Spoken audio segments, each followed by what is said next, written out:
Syedaralun, video polisi melakukan video call seks atau VCS viral di jagat Twitter.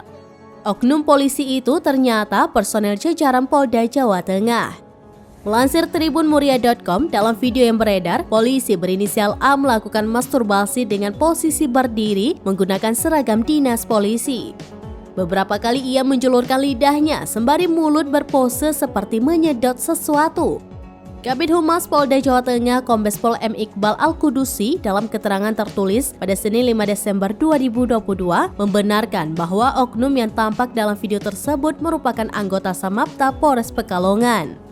Iqbal menegaskan video tersebut adalah video lama, kejadiannya pada tanggal 2 Juni 2022.